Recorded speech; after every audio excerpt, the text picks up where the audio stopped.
dilimpahkan kejaksaan berarti berarti P21. Ya berarti alhamdulillah bisa cepat keputusannya. Mau Nikmir bersalah, mau Nikmir gak bersalah, bisa lebih cepat karena orang di dalam sana dia itu semua menunggu P21, semua menunggu persidangan. Biar jelas statusnya. Kalau udah sampai udah hampir 100 hari, pas Nikmir waktu itu kan mau 90 hari keputusan P21 kan. Bayangin 90 hari menunggu tanpa kepastian.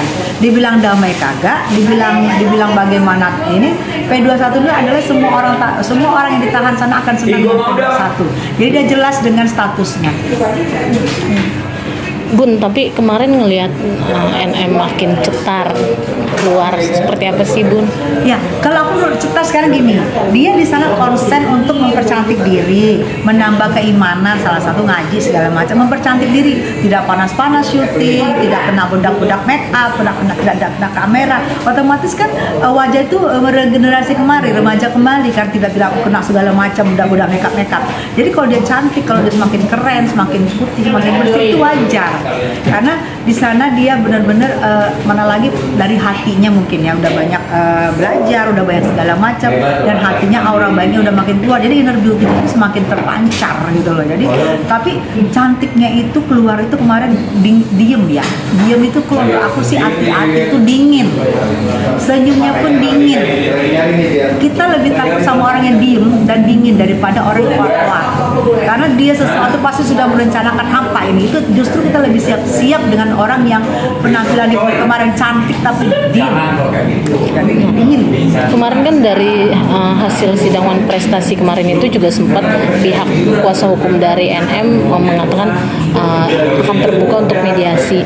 Bunda sendiri melihatnya memang harus ada mediasi untuk perdamaian atau memang harusnya si RG ini dihajar aja sih Bun? Oke gini, di pengadilan negeri itu ada namanya mediator. Pengadilan negeri menyediakan mediator.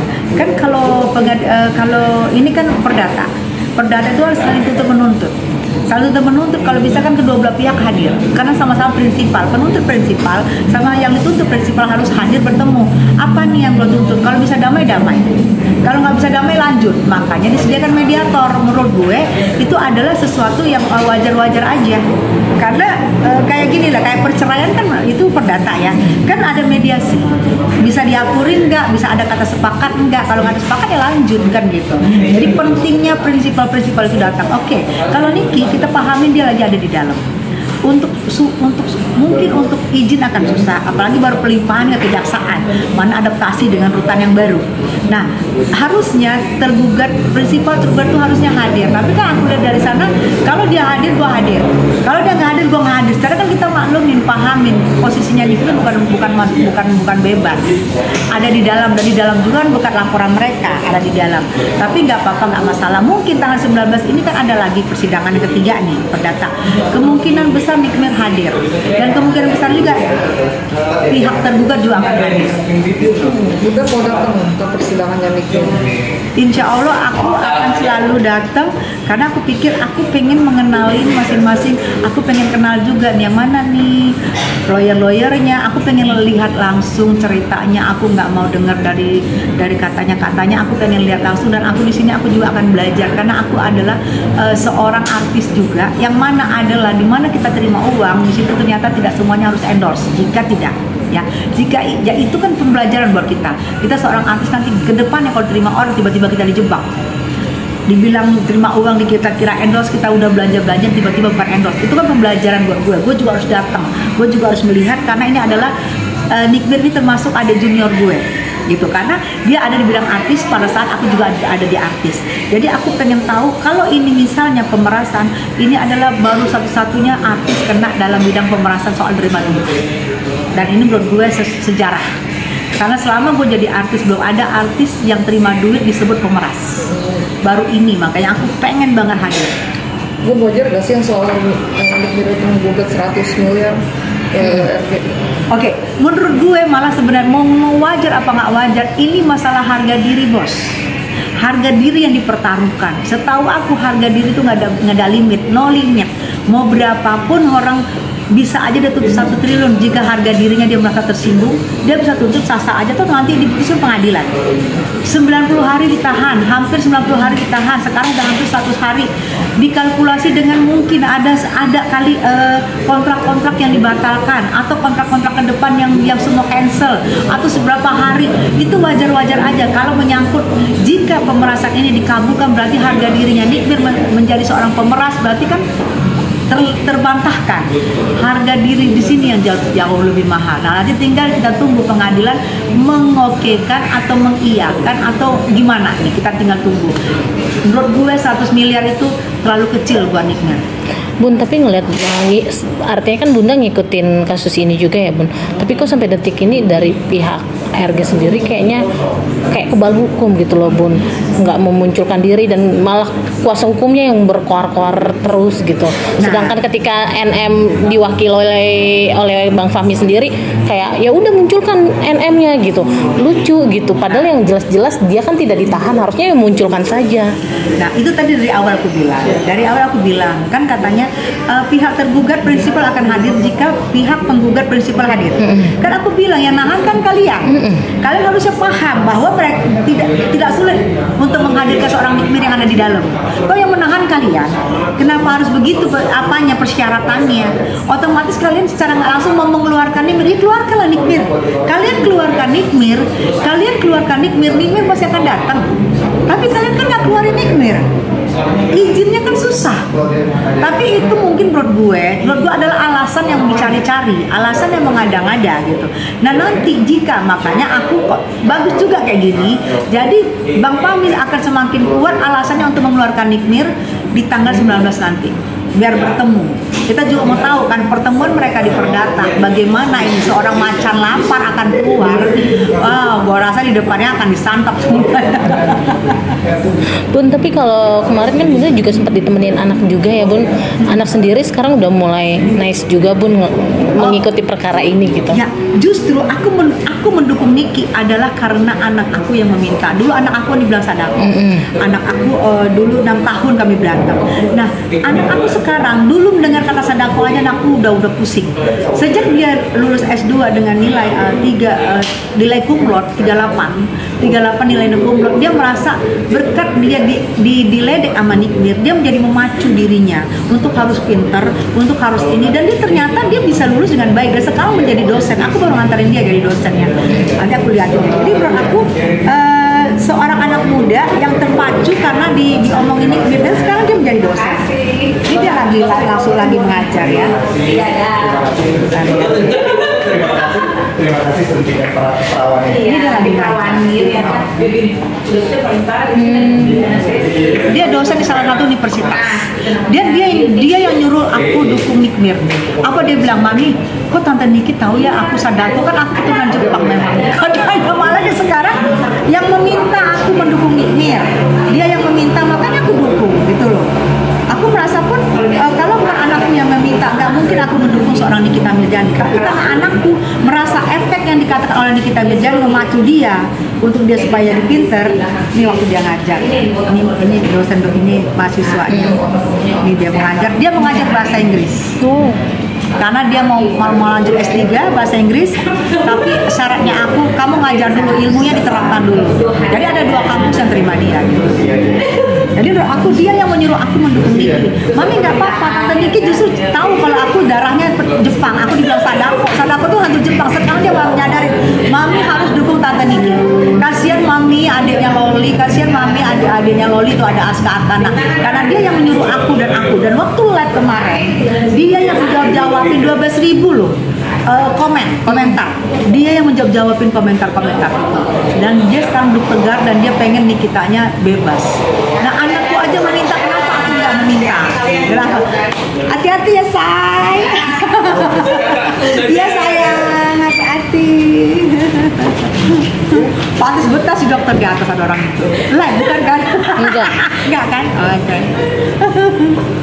Jadi dia yang minta, kenapa gue yang kenapa makanya gue mengacukan buzzer yang bilang buzzer. Kenapa sih harus kamu, kan anak kamu dulu dihina, tapi anak aku yang meminta gitu loh. Ini jujur ya, dalam gerakan 1000 tiket ini untuk penayangan film Nikita Mirzani, anak aku yang minta uang tabungannya, dia kasih untuk membeli tiket 1000 tiket Nikita Mirzani. Itu uangnya dari anak aku. 1000 tiket. Oh itu ya, dengar ya ibu, kan bunda kan bagi tiket itu gimana sih? Ya, jadi ini film Nikita Mirzani kan akan keluar. Aku berprinsip gini, anakku bilang apa? Seorang Nikita Tante Niki tidak bisa melihat satu mata tidak, satu mata tidak melihat, Tante Niki tidak bisa melihat filmnya dia, tapi 1000 mata akan mewakili Tante Niki untuk melihat filmnya. Itu yang menurut aku, oh keren. Aku bilang gini, mami nggak punya uang, oke, uang tabungan aku ada. Dia yang mengeluarkan uang, dan itu berlaku buat seluruh Indonesia. Jadi tiket itu secara online, nanti kita bikin itunya. Jadi setiap aku live, siapa yang merasa dirinya pernah kena overclaim, karena masalah persoalan ini adalah overclaim, kirimnya overclaim. Jadi aku, siapa yang kena overclaim di seluruh Indonesia, dia akan berhak mendapatkan satu tiket dengan bukti-bukti yang dia kirim nanti. Ada sistem nanti aku bikin. Bun, tapi ini filmnya sendiri, kira-kira Bunda ada dapat bocoran juga nggak sih Nikmir bakal? Oke, di film nanti di premiernya kan Senin nih, Senin jam 6, kan di Epicentrum. Aku dengar Nikmir akan hadir. Doain ya, Nikmir akan hadir dan Loli akan hadir. Aku dengar itu, aku dengar langsung dari orang-orang penting-penting di film sana. Nikmir dan Loli akan hadir. Berarti ya. Ini karena kebutuhan pekerjaan aja yang keluar nih. Urusan kerjaan, dan aku rasa mereka lah ya, urusan kerjaan, dan ini adalah film yang memang dinanti-nanti oleh seorang Nikita Mirzani, karena di sini dia berperan sebagai penari, dan di sana dia benar-benar berlatih. Dia berlatih di Soima loh, sampai dia ke Jogja untuk berlatih nari ini, karena dia pengen menghayatin film ini. Jadi menurut gue mudah-mudahan dia bisa lihat, mudah-mudahan. Tapi nanti kalau dia tidak bisa lihat, ada 1000 mata yang akan melihat aktingnya. Karena di sini kalau biasanya kan Nikmir kan main film itu dia menjual tetap dengan seksi tubuhnya, tapi ini dengan skill yang dia punya, dan dia belajar nari, dan ini yang menurut gue sesuatu sih di sini film ini. Bun, berarti kemarin juga sempat udah ada obrolan dengan Bang Fahmi juga nggak sih Bun saat persidangan udah? Kemarin aku sama Bang Fahmi ngobrol, ngobrol lumayan lama. Aku ngobrol sama Bang Fahmi, dan di situ aku jadi tahu lah, oh ini. Jadi tapi kan aku nggak bisa memberitahu di sini apa trik-triknya Bang Fahmi nih, apa trik-triknya. Tapi aku cukup paham, dan aku juga, oh iya Bang, oh alhamdulillah. Nanti ada gebrakan yang kalian nanti akan kaget dengan gebrakan Bang Fahmi. Itu kaget bener sumpah. Oh ya. Terus yang menanggapi supportnya untuk Nikmir yang lagi mau sidang ya? Iya. Aku support buat Nikmir. Aku yang pasti Nikmir sehat dulu. Karena dengan dia sehat, dengan dia semakin tenang, dia akan di persidangan itu akan semakin lancar untuk menjawab pertanyaan hakim, dan akan mengeluarkan bukti yang pada ini. Jangan panik. Dia tenang, dia sehat, dia dalam keadaan siap tempur. Jadi kalau dia dalam keadaan siap tempur, pasti persidangan ini akan seru, karena banyak akan bukti-bukti yang terkuak di sini. Banyak bukti-bukti yang terkuak, banyak bukti-bukti yang ditunggu oleh seluruh netizen, mungkin hampir seluruh ya, karena ini kasus viral ya. Sudah berbulan-bulan. Mereka juga pengen tahu apa sih sebenarnya, apa sih titik persoalannya, di mana sih letak benang kusutnya. Ini kan benang kusut, sebuah benang kusut yang belum terungkap gitu loh. Jadi nanti setelah persidangan akan diurai di satu-satu benang kusut ini, akan terungkap. Terus melihat udah ada komunikasi belum sama pihak Nikmir dari Bunda sendiri, mungkin ke pengacaranya atau tadi aku waktu pengadilan kemarin, pengadilan itu aku sama Bang Fahmi cukup lumayan agak sedikit banyak kita berdiskusi gitu. Jadi aku tahu trik-triknya, dan aku akan senang. Aku senang. Oh gitu. Oh, tapi trik-triknya aku nggak bisa bilang. Yang pasti jika amin. Jika berdamai, oke, trik itu akan dihajar. Tapi jika tidak berdamai, trik itu akan dihajar. Itu akan babak belum sih. Bun, udah siapin sesuatu belum Bun nantinya kalau ketemu Nikmir di hari Senin nanti? Aku tidak, dan aku tahu Nikmir tidak butuh apapun. aku butuh dukungan doa. Yang pasti kalau dia ada, aku cuma mau ngasih kode bahwa aku dukung dia selamanya, selalu, karena aku 6 tahun bermusuhan sama dia. Dan paling aku kasih kode, aku sayang sama kamu, aku dukung kamu, kamu kuat. Berarti Ariel sekarang udah baik banget hubungannya, udah maksudnya udah maunya 2 bulan sebelum Nikmir masuk, Nikmir itu setiap aku live dia pasti masuk dengan akun resminya, dan dia pasti cuman bilang apa kakak. Terus waktu Saiful Jamil menjenguk Nikmir di sana, Nikmir menyampaikan kepada Saiful Jamil, Kak Tessa Mariska mana? Begitu banyaknya artis, mungkin dia tahu Saiful Jamil itu penyanyi dangdut. Kak Tessa Mariska mana? Sampaikan Kak Tessa Mariska ya, terima kasih aku. Itu secara aku merasa aku tidak memberi apa-apa. Sampai Saiful Jamil, lu ngasih apa sih? Nggak ada ngasih apa-apa gue, kenapa Nikmir bisa ingat gitu, bisa ngomong terima kasih buat Kak Tessa. Apa sih yang lu buat? Gue bilang gue nggak pernah berbuat apa-apa untuk Nikmir. Sejak itu gue terpacu untuk selalu live dalam sehari 3 kali. Aku akan live untuk berbicara tentang Nikmir, untuk bersuara. Gitu. Mungkin karena kevokalan Bunda kali, Bun, yang sempat kemarin itu kan kita tahu Bunda deket banget sama Mami Isa. Oh, iya, oke. Jejak digital ada. Aku di Banten dulu, kami sama Mami Isa, kami di pihak yang menyerang.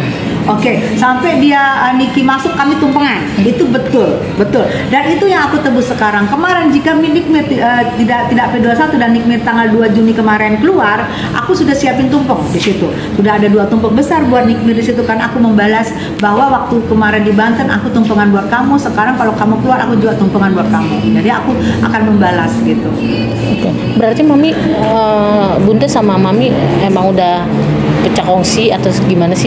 Aku bingung, aku di unfollow dan aku dihajar, dan di situ aku merasa, lu ngapain lu unfollow gue, ngapain lu hajar. Dulu kan dia masih live gitu, gue kan dulu kan nggak pernah, gue live kan sejak kasus Niki, karena gue pengen bersuara sama Niki, dan dia menghajar gue start live-nya dia, dan dia unfollow gue, dan dia biasa ngata-ngatain gue. Gue pikir ya udah, gue dulu diem, tapi di saat ini sekarang enggak lah, gue pikir gue juga ikut sama dia, juga mengajarkan gue untuk membenci Niki seumur hidup, yang itu yang nggak gue bisa lakuin.